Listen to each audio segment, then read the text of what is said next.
एक वक्त पर ना भारत को सोने की चिड़िया कहा जाता था। वो सुनहरा जो पल है भारत के लिए कब तक लौट सकता है फिर एक बार? देखिए 11 साल पहले हाँ हमारी विश्व में 11वीं अर्थव्यवस्था थी। हाँ और 11 साल में वो 11 से चौथे पे तो आ चौथे पे आ गई गए। है। हाँ तो यानी उस दिशा में अग्रसर तो है। हाँ लेकिन उसके लिए हम ये समझते हैं कि सरकार ही सब कुछ करेगी।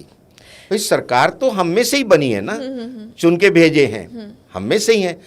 हर एक का कर्तव्य है कि सही दिशा में सही कार्य करे और पूरे देश भक्ति देश प्रेम के साथ करे। ऐसा कोई कार्य न करे जिससे देश का अहित होता हो। तो बहुत जल्दी ये अर्थव्यवस्था तीसरे नंबर पे भी आएगी। अब ये सारा पैसा सरकार के पास नहीं जाने वाला, इस कंफ्यूजन में नहीं रहिए। अल्टीमेटली ये पूरे देश में सर्कुलेट होता है और उस सर्कुलेशन में आप जितनी मेहनत करेंगे, जितने कैपेबल होंगे, उसका प्रो रेटा पोर्शन आपके पास भी आएगा, आपकी समृद्धि भी बढ़ेगी। मैं बचपन का रिकॉल करता हूँ कि पूरे मोहल्ले में दूर दूर तक किसी के एक घर में फ्रिज होता था। तो बहुत बड़ा आदमी होता था वो, तो किसी को कुछ सामान रखना होता था, बेचारा एक फ्रिज है, वो बेचारा किसका किसका सामान रखे ठंडा करने के लिए, उनको अपना भी रखना है। अब देखिए हर घर में फ्रिज है, झोपड़पट्टी में फ्रिज है। तो जब अर्थव्यवस्था आगे बढ़ी तो प्रोस्पेरिटी सब में डिस्ट्रीब्यूट हुई है। आप वाहन का देख लीजिए, मैं छोटा था तो मैं बुक करने गया फिएट कार, तो कहते लगभग 30 साल बाद नंबर आएगा। 30 साल बाद मतलब क्या कार बुक करने का? अब आप जाइए, आज उनको एडवांस दीजिए, दूसरा चेक दीजिए, एक हफ्ते के अंदर आपको कार डिलीवर हो जाती है ज़्यादा से ज़्यादा।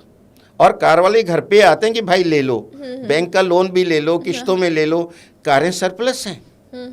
तो जब प्रोस्पेरिटी आती है तो सारे सेक्टर आगे बढ़ते हैं और इंडिविजुअल को भी उसका पूरा पूरा लाभ मिलता है। लेकिन राकेश जी ये भी देखें कि अब तक हमने जिसको पीछे किया है, जैसे कि जर्मनी, ठीक है, जापान, ये हमसे पीछे हुए हैं। लेकिन अब जो हमसे आगे है ना, वो महाशक्तियां हैं, जैसे चाइना, अमेरिका, जो इतने सालों से उस पद पे बैठी है ना, शायद कोई और अब तक हिला नहीं पाया है।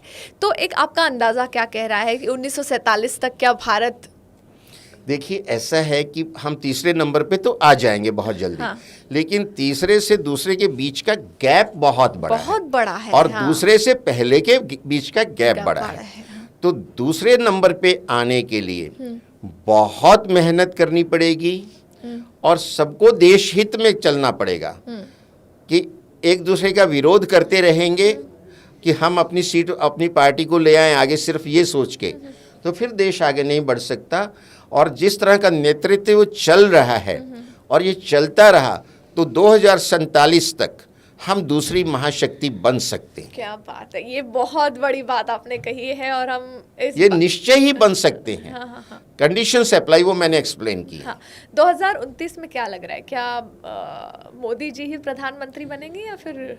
देखिए बीजेपी ही सत्ता में आएगी। अच्छा। और मोदी जी ही प्रधानमंत्री बनेंगे, हमारे पास अभी कोई विकल्प नहीं है। अच्छा। योगी आदित्यनाथ जी के बारे में जनता सहमत है, बातें जनता में होती हैं कि next prime minister Yogi ji होंगे और वो बड़े सक्षम हैं, बड़े योग्य हैं। भी चर्चा की जाती है।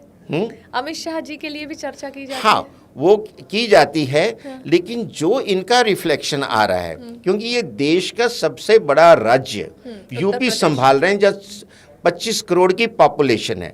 दूसरा, वो इतना वहाँ क्राइम और माफिया था, उसको किस तरह इन्होंने कंट्रोल किया, लॉ एंड ऑर्डर को किस तरह अच्छा किया, किस तरह उन्होंने प्रांत का इकोनॉमिक डेवलपमेंट विकास किया, सोशो इकोनॉमिक इक्वेशन कैसे अपलिफ्ट की, और कितना बड़ा एयरपोर्ट, शायद देश का सबसे बड़ा एयरपोर्ट नोएडा में आ रहा है, चालू होने वाला है। इस सब का जो अफेक्ट आएगा, तो उन्होंने अपनी एडमिनिस्ट्रेटिव पावर बहुत अच्छे से रिफ्लेक्ट की है। अच्छा। और high level of discipline and administration, तो उसमें ये चीज़ें बहुत खुल के आ रही हैं। और उनकी जो कुंडली मैंने देखी है, हाँ। वो भी इस चीज़ को सपोर्ट कर रही है।